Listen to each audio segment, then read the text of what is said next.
Moi, Chloé Toupire, j'ai accepté la mission de spécial envoyée.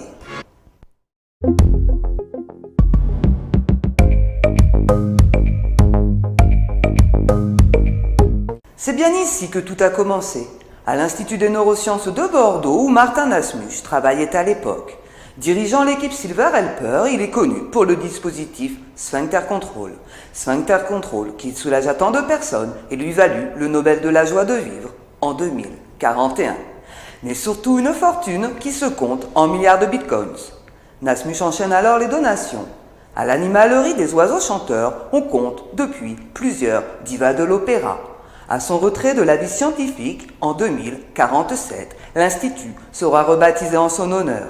L'Institut Martin Nasmuche se retrouve aujourd'hui, bien orphelin de nom.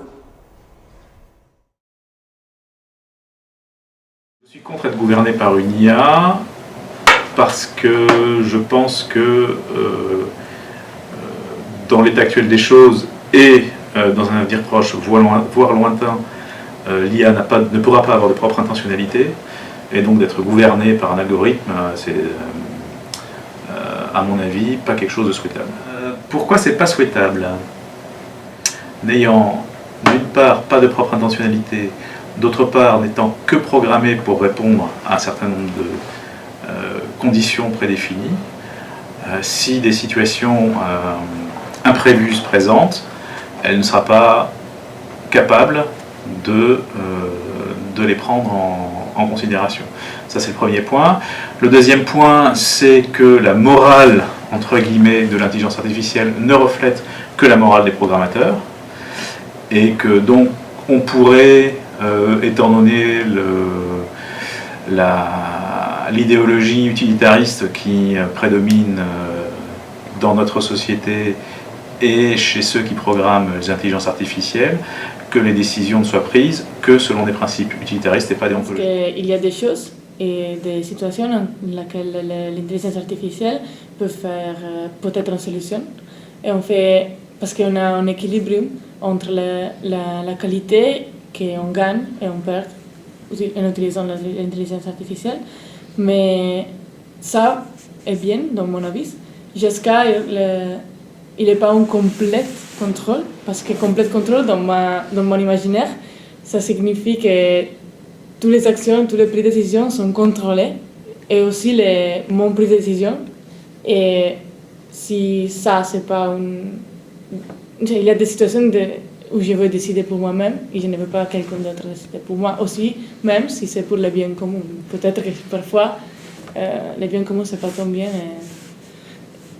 Il est nécessaire une médiation humaine pour ça, et pas une intelligence artificielle. Plutôt contre, je pense, en gros, il faut réfléchir à, quand tu construis une intelligence artificielle, tu lui donnes un objectif, un objectif à optimiser en quelque sorte. Et donc, du coup, si on est dirigé par une intelligence artificielle, la question c'est de savoir qu'est-ce qu'elle essaie d'optimiser. Genre, typiquement, est-ce qu'elle essaie d'optimiser un profit individuel ou plutôt un bonheur collectif, entre guillemets. Et du coup, on va dire le problème dans ça, c'est que quand tu regardes dans le monde actuel, en général, c'est plutôt le profit individuel qui est optimisé. Ouais, la question, effectivement, c'est de savoir du coup qui programme ton IA et quel but il vise. Le seul problème, c'est que l'intelligence artificielle, en général, elle est beaucoup plus performante pour faire ce qu'elle fait.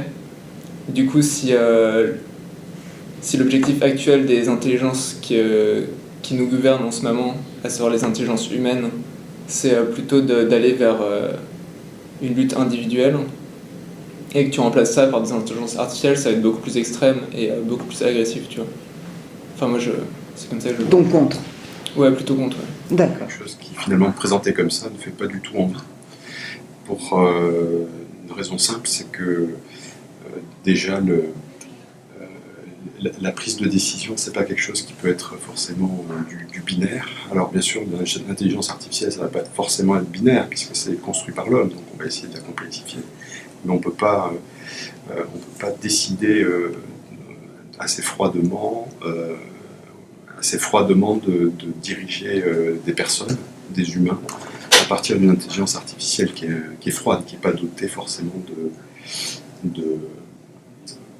d'humanité, et donc d'émotion. Voilà, le problème, c'est un petit peu ça. C'est-à-dire que dans les relations humaines, les émotions et la gestion des émotions fait beaucoup. Il n'y a pas que l'intelligence froide qui peut servir, mais il y a également l'intelligence sociale qui passe par une intelligence émotionnelle. Et donc je pense que dans une IA, dans une intelligence artificielle, cette dimension-là risque de nous manquer. Alors, on peut toujours discuter en disant mais non, on va être capable de donner une dimension affective à nos machines, mais ça j'aimerais bien savoir comment. Et s'il y a quelque chose qui, à mon avis, ne peut pas marcher, c'est ce manque-là dans l'intelligence artificielle qui fait qu'on aura du mal à diriger des humains qui sont dotés d'émotions de façon assez froide et détachée. Voilà, c'est un peu mon opinion comme ça, à froid. Contre, parce que, en fait, comme je travaille pas mal assez près de l'IA, je connais un peu tous les problèmes qu'on a déjà eu, notamment les problèmes de biais. Donc il y a déjà pas mal de cas où ça s'est effectivement produit, où il y a des biais. C'est quand même pas très réjouissant. Je te développe un peu plus la réponse. Donc notamment, c'est pour les prisonniers libérés sur parole aux États-Unis.